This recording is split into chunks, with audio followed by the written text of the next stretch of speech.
Liz? Yeah, you know what, it's like. No problem. How's that? The back 40. You want to sit on the back row with me? Yeah. Yeah. All right. Look at that. Without my glasses, I can see. But yeah.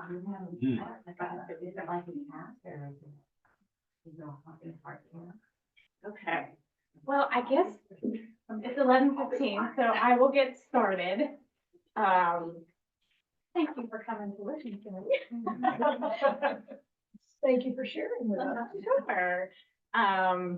I thought I would kind of gauge to see if anybody has ever heard of Ignatian spirituality. Or I just read about it. Or what it is.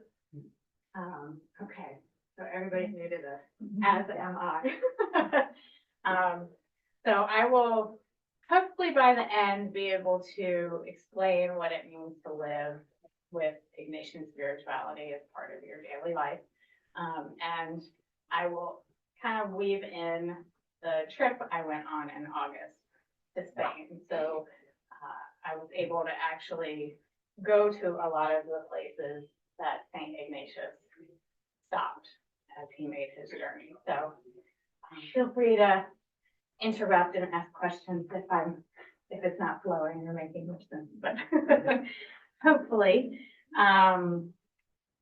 But what exactly is Ignatian spirituality? It's basically a set of tools that you can use in your everyday life, which allow you to kind of challenge yourself with your encounter with God. It kind of teaches you to be present in deep prayer, deep thought, asking God to guide you in any decision making, as well as where you find yourself serving others. So that's a broad picture of what Ignatian spirituality is. But I think to understand where this came from is to know the person that created it, which was Saint Ignatius. And that's kind of where my path started. Was actually following his footsteps through northern Spain. So a little background about who he was. He was born in 1491 in the town of Azpeitia, which is next to Loyola, which is where I stayed for 3 days of the trip. He was the youngest of 13 children. He was not born into a poor family. They were a very noble family during that time. So they were very well off, had nice things. I will skip ahead and see if you can. So this is the Basilica in Loyola. The tower back here is part of the original family home. So this is the view from the room I was staying in. So we were actually able to go in and, of course, tour his home. And we did they had a small chapel in their family home. So we had one of our first services in that chapel. Mary, could you go back one slide? Can you do that? Yeah. On the map, did you go east to west or west to east? So started Loyola, and then Pamplona is around this area where they drove us there and we did a very quick stop, but spent most of the rest of the trip down outside of Barcelona. Thank you. Good. Yeah. I did not walk all the way. No. Hiking, did you? Okay. Mix, there are people hiking, so Yes. it made us wonder. Yeah. So he, I guess around 16, 17 years old, actually, to back up a little bit, his mother died shortly after he was born, and he was raised by the local wife of the blacksmith. So we walked from the Basilica in Loyola to Azpeitia, and we could see the blacksmith shop and all the places kind of he touched during his childhood. And then he decided to leave and be a royal messenger, and then later join the Spanish army. So that's where this Battle of Pamplona comes into the story. That's where he was injured by a cannonball. And that's this picture. We were able to walk and find what they believe is the location of where he was injured. And for some reason, the French soldiers decided to carry him all the way back to his home in Loyola to recover instead of taking him to prison.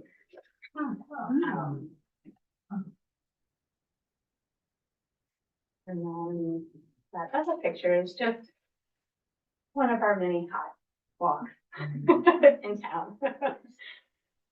The group I was with was based out of Ignatius Spirituality Center in Scotland. So most of the people, there were 20 of us. Most were from England and Scotland.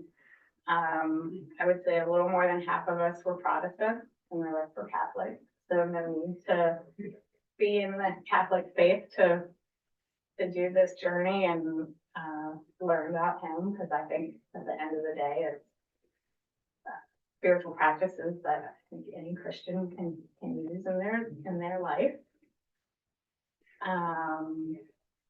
So he was at his home in Loyola recovering for roughly a year, and apparently he was very bored. And he wanted novels to read, good stories to read. All he was given were books about saints and the life of Christ. So coming to realize that is all he was going to be given to read, that is when in the early writings they realized that's when he started really feeling the sense of God in his life and what should come next for him. So after a year of recovery, he left Loyola and decided he wanted to travel to Jerusalem. So that map leads you on his path towards Jerusalem. And he stopped in Montserrat, which was the second half of our journey of where we stayed. And a little, I don't know if anybody has heard of Montserrat. A mountainside, it's not even a town. It is, I did not know what to expect. It's this beautiful big basilica on the side of the mountain. The monks still live there. And it is said that a few notes down, that pre-Christian times in Montserrat, the Romans built a temple to honor Venus. And then later historical artifacts and manuscripts were stored on this side of the mountain. And then apparently they found the Virgin Mary in a grotto on the side of the mountain. So it has always been a place of, I guess, significance to pilgrims and religious sectors. But this is what it looks like. So we drove up the side of the mountain. These outbuildings are now hostels. And then the basilica, and that was just the morning sunrise. And this is my friend Anna that went with us. And we journeyed kind of down this path around the side of the mountain to the grotto where the Virgin Mary was supposedly found. It was nice going down. It was very hard to go down. Especially when it was 100 degrees. But the monks still hold service there daily. They have the oldest boys choir in Europe. They're still singing at the church there. We did not understand anything during the service because it's held in Catalan. But we could follow along, because you know the order of worship service, so we knew what they were basically saying. But it was just fascinating sitting there with the music and how they lead worship. Excuse me. Is this where the Black Madonna is in that chapel? Yeah. So behind the main altar, they have the Black Madonna. Some people from our trip were able to get in there and walk back there to see it. But, this is where that is. Is that, what is the black, sorry, what is the black Madonna? Is it a painting or a piece of work or is that? It is a, I'll show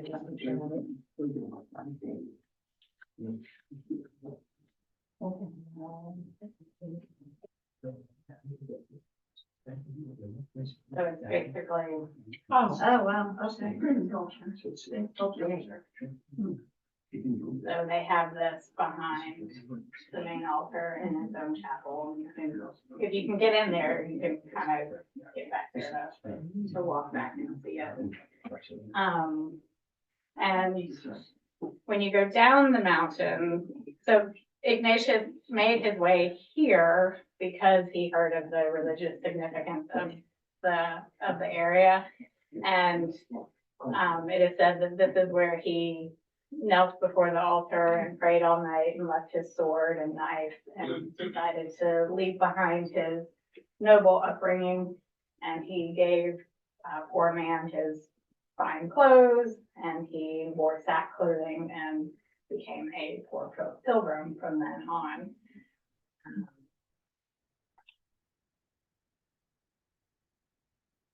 So after he left Montserrat, when you go down the mountain, it's the town of Manresa. So this is the town, I would say he was really transformed, and he spent a year of his life in Manresa, and we walked pretty much the entire city, touching on all the places he had been.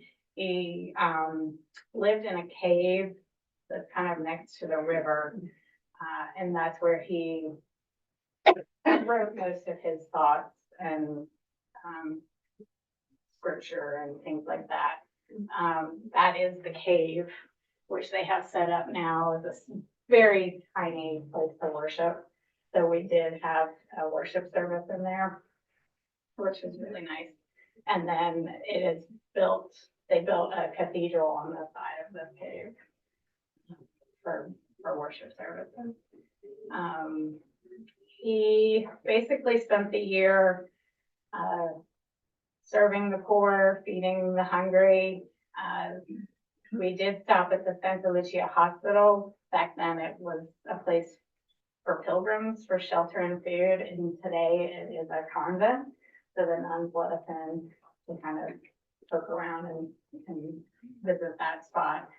But this is where he wrote his spiritual exercises, and was trying to figure out where God was leading him to be a teacher.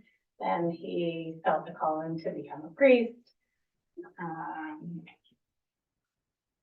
So the spiritual exercises that he wrote are really a group of the kind of like an organized thought process on how to meditate and pray and kind of reflect on your day.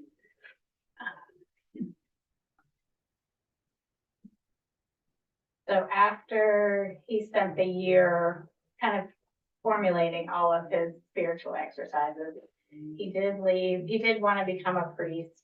So because he had left to become a soldier, he didn't have the schooling. So he found himself in Paris learning Latin. And that's where he started to share his ideas and formed the Society of Jesus with two other men. So that's what we know today as the Jesuits. So you'll hear that with Georgetown, you know, the affiliation with Boston College, all the universities and schools are affiliated with the Jesuits or the Society of Jesus. And it became an official order of the Catholic Church in 1540. And he spent the rest of his life writing, teaching, traveling, and then kind of made his way back to Loyola when he was not feeling well, and that's where he later passed away. But the spiritual exercises, this is the part that I'm still learning. They are broken into what they call 4 weeks, but in no means could you, I guess you could you really complete them in 4 weeks' time? There was a group of 8 people that were on retreat in Loyola, 30 days of silence to participate in the spiritual exercises. 30 days. And yeah, I don't think that I could do that.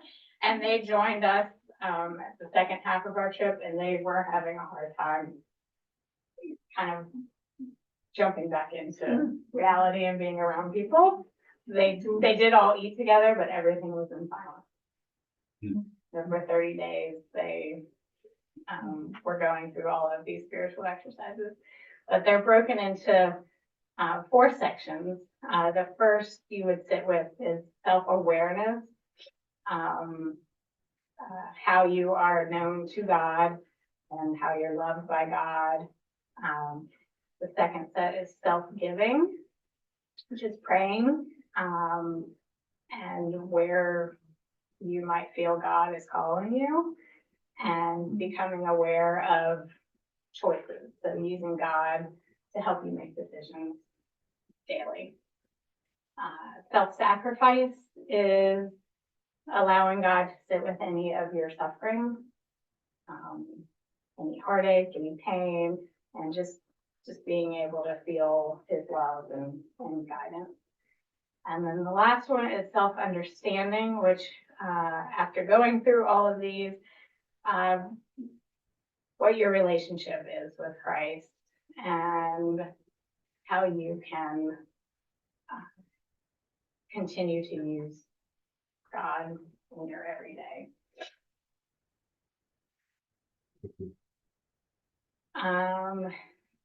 So what would be next if you did the spiritual exercises? Basically, it's learning to sit 30, 45 minutes a day if you really wanted to work through the spiritual exercises. But in the end, it's really just kind of coming to terms with your relationship with God and serving others, which I think as Christians, that's how it is already. So I think in some ways we kind of already live in Ignatian spirituality. One of the other tools you can do if you don't want to sit with the spiritual exercises is his examine, which I think I mentioned last winter when I spoke. And it's just sitting each morning. If you need a guideline, it's asking yourself where you are, what you were thankful for, reflecting on maybe the previous day or the day that has come, and asking God for guidance. So it's a good guide to sit with in the morning and just kind of put yourself in that mindset.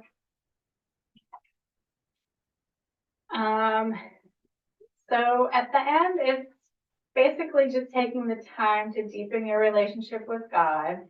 Ignatius believed that we are all most satisfied when we're doing the will of God, and the will of God wants the best for each of us.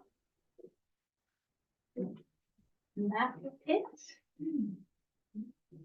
And I think next steps for me are deciding if I want to sit with the spiritual exercises. A couple people from the group in Scotland have called and kind of walked me through what that process would be. Not doing a 30-day retreat in silence would mean about 30 weeks. Doing the exercises and reading through it every day. I'm still deciding. But it was a good trip. And it was just interesting to learn about somebody and how this came about. Did you take your kids on the trip? Nope. Okay. It was about 20 adults. Did anybody drop out? All 20 made it the whole way? All 20, and, you know, if the gentleman from England in his late 80s could walk it, I could walk it. So, and he was the only one that took one small spill our last day, but otherwise everybody did it. How did you decide to do it to begin with? I mean, So I guess about a year and a half ago, my friend Anna shared with me the examen that he wrote, and we did last summer together. We did 12 weeks of sitting with that, and it's a lot of repetitive reading of certain scripture verses. So for a whole week, you might just sit with the same verse or the same story from the Bible and see how either it relates to your life. We did that, barely made it through that. So I don't know if I could do 30 weeks, but she found this and wanted somebody to go with her, and her husband said, that's not my kind of trip, call Mary Ann. Off I went to Spain in August. Are those 4 steps sequential or when you They get on are. step 1? They are. And to tell you the truth, I have the book, and it's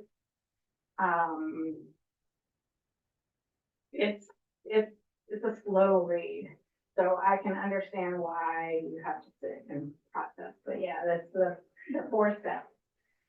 So if it is something that I did, they suggest taking the first 6 weeks as kind of a prep time to see if it's something I could really accomplish.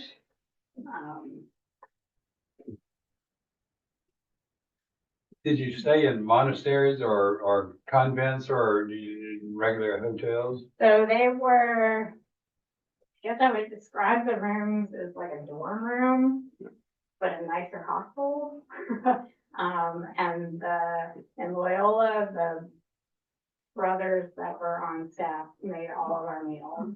So very simple, but very good. So we ate breakfast, lunch, and dinner together, and then we would end each night with just a nice simple service.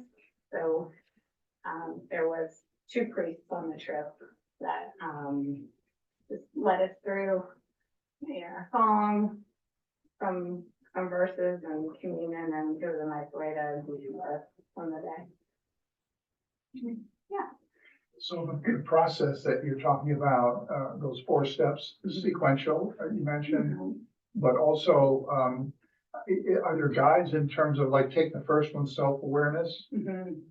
God, if you spend, I guess, quiet time, right? But then you mentioned there are verses that you then contemplate in that, and I was getting your mindset around thinking about that Right. self-awareness of God's love, what have you for you, and then doing that over a period of time where you reinforce that thought, try to feel God's presence. Is that sort of That's process? And then you move to the next step, and then that becomes the theme right. of the next set of thoughts that you're trying to manage. Right. So apparently they would,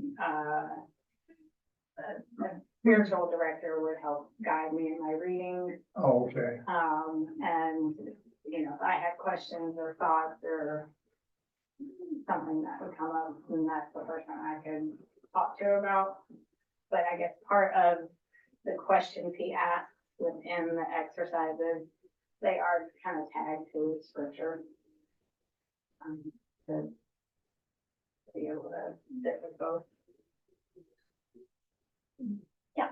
So is it just they're offering you an invitation to do this just for your own spiritual growth and discipline? Or is there some, like, if you finish the 30 weeks, you get like Prize. They appoint you a certain title, or you get a teacher, or another one. No, it would be just for myself. Just for yourself, okay. Mhm. I know that like you suddenly were qualified then to teach it or to do other things. Gosh. Yeah, Marion, when did Ignatius become a saint? that's a good question. The Oh, I think it was early 1600s. So maybe about 100 years after he died. Thank you. A follow-up. What's the relationship again between Saint Ignatius and Jesuits? He is basically the founder of the society. Yeah. So, Marianne, I feel like I've seen a movie about this walk called The Way or Oh, yeah. something. That's Camino. That's a That's a Camino. different walk. So from Montserrat, I believe the beginning of that journey, which goes west, clear across Spain, people were there starting to do that journey. So this was solely just kind of walking in his footsteps and learning about him and why he created these spiritual. What was the name of the movie? The way. It's really good. The Way. The way. Oh, The Way. And it's called the Camino Yeah. Trail. Isn't Camino though? I thought that was St. James. No, am I wrong? And that starts in France, on the west coast of France, and goes down into Spain. To be honest, I don't know that much about that one. I believe that one is a good 500 miles. How many miles were you walking a day? I'd say 8 to 10. Yeah. You mentioned that the original group had both Catholics and Protestants, and of course you're of a particular type of Protestant. Was that ever an issue? Because of course you use different Bibles. Yeah, no, it never was. The first service, you could tell that we were not Catholic, so we were all kind of looking around and following along in our little book. But it was not an issue at all. And we had an Episcopal priest who was married to a former nun. They were from Scotland, so she had an interesting life story. So I think everybody was there for different reasons, but some of the people on the trip were very, very religious. So I think for us, we were there just trying to learn what this was and who he was.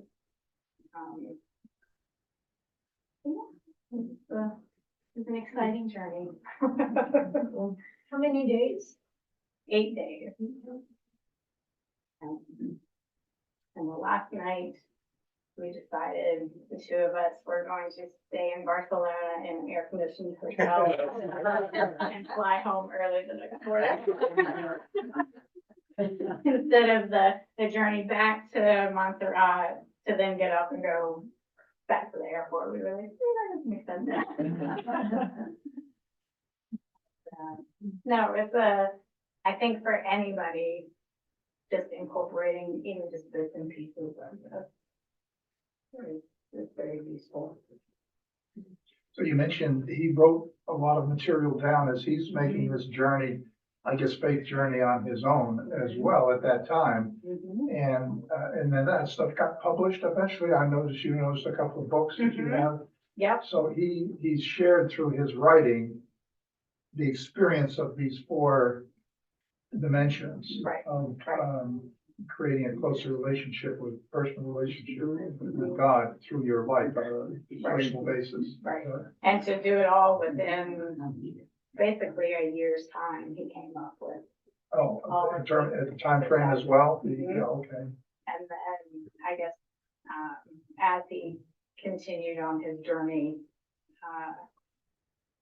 just sharing these thoughts with other people and how they could keep continuing to spread the word, because then that's when society was formed. Ignatius Spirituality has a website. On the website, there are 8 videos. What do you think of those videos? I have not, I know well, it depends. There's a lot of different websites through different, places. The ones that I have seen were posted through Boston College, the Jesuit Society of Boston College. And then through this group that I went to was in Spain and Scotland. I will have to watch because I know which Mention the website you're use talking of a about. guide. I wonder what they mean by guide. So the guide is this book. And I think if It's a book, not a person. right, but I think even for me, I think I would need a person to help me go through this. And just to know what to read each day and how to process that. So I think that's why they suggest working with somebody that you can either talk with once a week or every 2 weeks. Because it's hard. To be honest, yeah. So that's what I'm wrestling with. If that's the next step, yeah. So, first off, thank you for Sure. doing this. And, I wonder if you could share what was the most memorable or impactful portion of the trip for you personally? I would say probably having the service in the cave where he spent most of his time writing. It was very intimate. Right. But I think just being in a place where somebody sat in the 1500s and put all this down on paper. Yeah. And I think it was, the trip as a whole was just a good learning experience. And met some great people. Do they have the originals of his writing? The autograph? Ever reading? That's a good question. Nobody ever asked where that would be. What's the question? If they have his original writing. I guess would be maybe at the Vatican I would think, yeah, after he became a saint. So this trip that you took then, you enjoyed the trip, that was meaningful for you, the group, Yeah, and your own spirituality? Do I understand that? Yep. Correctly? yeah. It just reminds me as I hear you talking about that, and we had that trip to Israel that some in the room were with years back, which almost what you're describing in a different way, but in a very similar way, reminds me of that trip, because I think for a number of us, probably the best trip we ever took.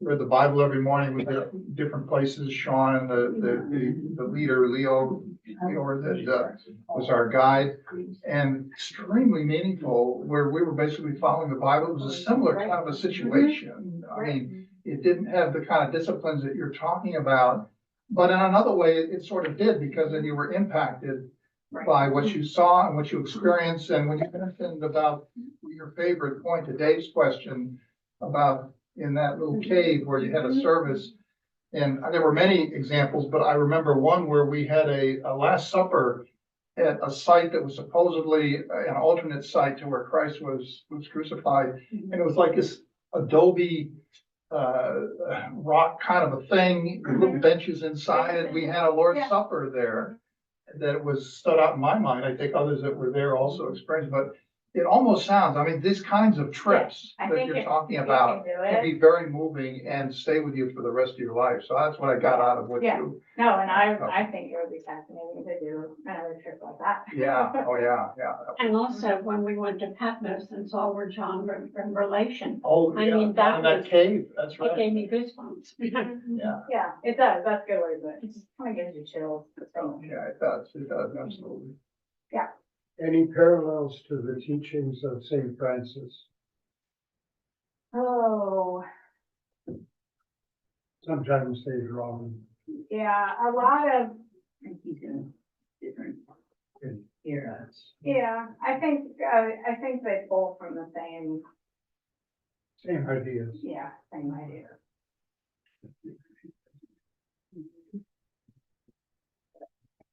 This is just the beginning. There's so much to learn.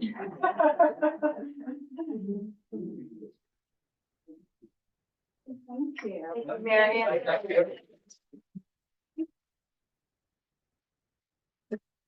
I think we heard something.